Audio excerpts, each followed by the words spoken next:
Dans cette réflexion sur l'intégration, j'ai jusqu'à présent souvent utilisé le concept de culture. Mais je l'ai fait sans en préciser l'usage. En d'autres termes, je n'ai pas dit explicitement ce que j'entends par ce concept de culture et à quoi il peut servir. Néanmoins, une conception implicite se dégage de mon insistance continuelle tout au long de mon exposé sur l'aspect relationnel et sur la complexité. Cela signifie en effet que je ne conçois pas les cultures comme des choses, c'est-à-dire comme des entités empiriques, comme des ensembles organiques distincts et compacts, plus statiques que dynamiques. Non, en fait, selon moi, et selon bien d'autres, et là, je pense notamment à Edmund Leach, à Marshall Salins, à Clifford Geertz, à Claude Lévi-Strauss, à Georges Ballandier, Frédéric Barthes, Jean-Louis Amsel, Francis Afergan, Edgar Morin, Pierre Bourdieu et bien d'autres. Les cultures ne doivent pas être conçues comme des choses. Et il y a deux raisons à cela. La première, c'est que ce qui est habituellement désigné sous le nom de culture n'existe que dans les relations et dans le changement. Et la deuxième raison, c'est que le fait que justement nous désignions ces pseudo-objets comme culture est une pure construction de l'esprit. Les cultures sont avant tout des objets mentaux. Elles sont l'expression, ou le résultat pratique même, d'une certaine manière de découper le monde, c'est-à-dire une manière de se focaliser sur le monde, une représentation, une invention. Cela peut être l'invention d'un groupe, lorsque ce groupe choisit lui-même de parler de lui ou d'un autre groupe, comme appartenant à une culture déterminée. Cela peut être aussi l'invention d'un anthropologue, un chercheur, lorsque celui-ci choisit de délimiter un groupe. Dans les deux cas, il est question d'une définition marquée par un point de vue et par un système de valeurs soumis à des critères de sélection. Pourquoi justement ces critères-là plutôt que d'autres ? Pourquoi ces limites et ces distinctions plutôt que d'autres limites et d'autres distinctions, d'autres manières de différencier ? Au plan scientifique, le concept de culture ne peut servir ni à identifier ni à maintenir un groupe social ou une manière d'être sociale dans le temps et dans l'espace. En fait, c'est plutôt l'inverse qui est lieu. On pourrait toujours prendre pour point de départ un groupe arbitrairement défini, comme une entreprise, une ville ou une filière d'études, pour noter quelque chose qui le distingue. On pourra relever des exemples dont on dira qu'ils marquent, qu'ils illustrent la différence par rapport à un autre groupe, choisi de manière aussi arbitraire, et on appellera cela la culture de ce groupe. Cela pourra servir à s'étonner de certaines choses, de différences, effectivement, mais toujours en partant de critères sélectionnés. Les différences auxquelles on fait ainsi référence ne peuvent être objectives.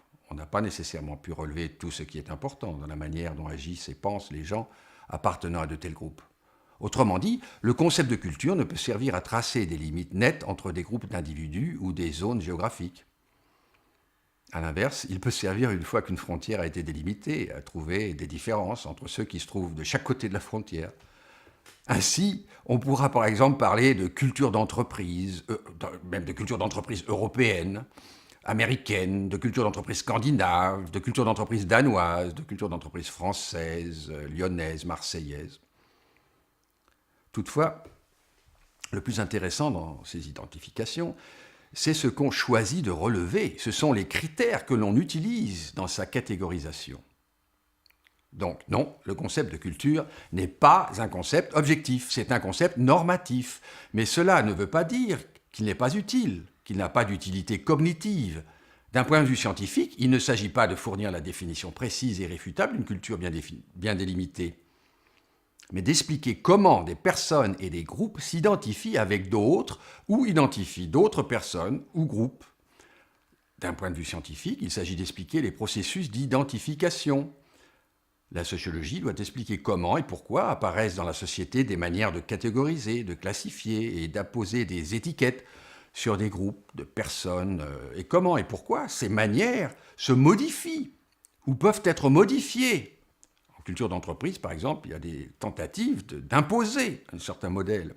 Et cela devrait pouvoir contribuer à une qualification toujours plus poussée, aussi bien du travail social que du débat politique. Au plan sociologique et anthropologique, le concept de culture et la notion d'identité sont accolés comme les deux faces de la médaille. Le concept de culture doit être considéré en relation avec le concept d'identité. Pas plus que l'identité ne peut se suffire à elle-même, la culture ne peut se suffire à elle-même. Les identités et les cultures se fondent sur des relations. relation avec d'autres personnes, à d'autres individus, à d'autres groupes sociaux. Pas plus qu'on ne peut dire que l'identité est fixée et donnée d'avance. On ne peut le dire de la culture. Pas plus que l'identité ne peut être identifiée une fois pour toutes. La culture ne peut l'être non plus. Il en va des cultures comme des identités. Elles sont dynamiques, elles sont en devenir, elles se développent, elles évoluent. Le résultat d'une action concertée, en fait. Et on ne peut dire ni du groupe ni de l'individu qu'ils se suffisent à eux-mêmes. Les groupes et les individus nouent des relations en travers d'autres groupes. Les individus appartiennent et sont liés à plusieurs groupes. De même, les groupes sociaux sont influencés par d'autres groupes sociaux et leurs membres n'appartiennent jamais entièrement au groupe. Lorsque des individus ou des groupes sociaux se désignent et désignent les autres, lorsque des individus ou des groupes sociaux identifient d'autres personnes comme appartenant à une culture et d'autres comme n'en faisant pas partie, cela signifie qu'ils s'identifient en même temps comme individus ou comme groupe. Il y a une relation dialectique entre identité et différence, entre le fait d'être semblable et le fait d'être différent, entre le même et l'autre. En d'autres termes, on ne peut pas distinguer sans comparer, et inversement. On ne peut pas identifier sans différencier, et inversement. Les cultures ne sont ni des vêtements que les gens enfilent, ni divers types de virus qui se propagent dans les organismes humains. Les cultures sont des phénomènes auxquels les êtres humains insufflent vie et qu'ils gardent en vie. Ceci vaut également pour la société. Il est cependant difficile de concevoir une société comme détachée des rapports sociaux, tandis qu'il est plus facile d'avoir l'impression ou de s'imaginer que la culture est quelque chose d'intrinsèque à la société, qui imprègne davantage les relations sociales et économiques que celles-ci n'imprègnent la société. Mais tel n'est pas le cas. L'humanité n'est pas à l'avance, et pour des raisons naturelles inhérentes, divisée en communautés distinctes, différentes essentiellement.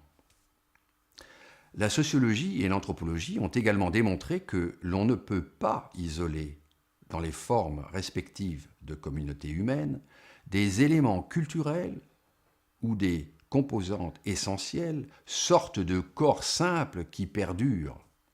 À aucun moment de l'histoire de l'humanité, il n'a de fait été justifié de concevoir les cultures comme des entités autocentrées, totalement distinctes et indépendantes, et possédant leur propre créneau, leur propre environnement, leur propre logique de développement ou d'évolution. À aucun moment de l'histoire, on ne peut dire qu'une culture a été autre chose que le résultat d'interactions, c'est-à-dire d'échanges entre des individus, entre des groupes sociaux qui prenaient leur distance les uns par rapport aux autres ou se rapprochaient les uns des autres. Les identités culturelles n'émanent de ce fait pas, à première vue, des différences culturelles. Là encore, il s'agit d'un processus complexe où surgissent identités et groupes qui ne se cessent de se lancer des défis et se refondent, évoluent et font l'objet de mutations. Les cultures ont davantage en commun avec des entrelacements, des ramifications, avec les adhésions, qu'avec la particularité, la singularité, la pureté, l'authenticité ou la véracité. Lorsqu'on parle de culture, on ne doit pas penser à l'authenticité et à l'unicité, mais à des manières d'être au monde, des manières de choisir ce qui importe, qui à tout moment, en tout temps, se rapportent à d'autres manières d'être au monde, d'autres manières de choisir ce qui importe. Comme l'a montré Frédéric Barthes, c'est dans les relations entre les différents groupes sociaux qu'on doit trouver le germe des différences culturelles et de leur évolution. Qu'il existe des identités culturelles différentes à un moment donné et en des lieux donnés traduit simplement le fait que des groupes sociaux se comportent de manière active les uns par rapport aux autres et ont des échanges. Pour ce faire, ils doivent se forger des représentations et des catégories. On ne peut donc pas dire que les membres des groupes sociaux sont déterminés, autrement dit régis, par leur soi-disant appartenance ethnique, puisque ce sont des acteurs sociaux et qu'ils participent effectivement au maintien des liens enchevêtrés et attribuent activement à certains traits culturels des significations différentes selon les différentes situations dans lesquelles ils se trouvent, à différents moments de leur vie et dans différents types de relations avec leurs semblables.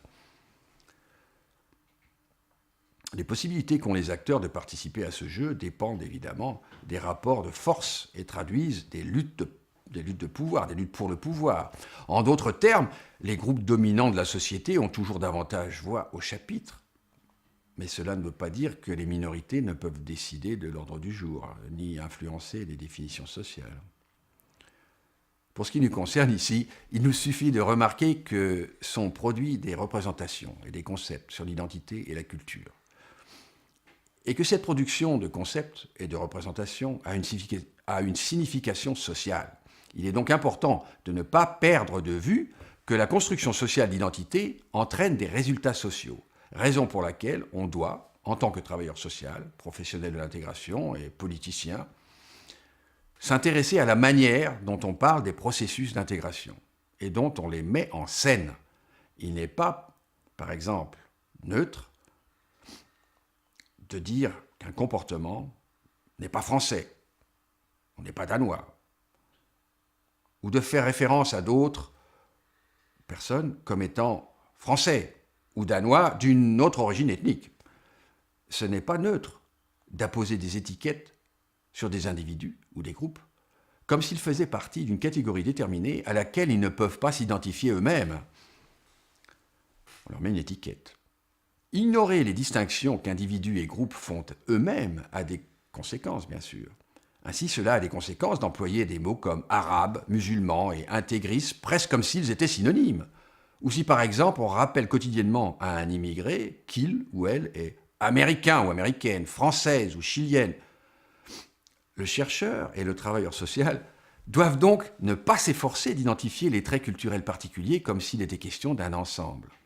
Au lieu de cela, le chercheur et le travailleur social doivent identifier la manière dont les groupes et les individus utilisent des traits culturels en tant qu'affirmation de soi pour maintenir et gérer une identité, c'est-à-dire pour maîtriser leurs relations avec leur environnement.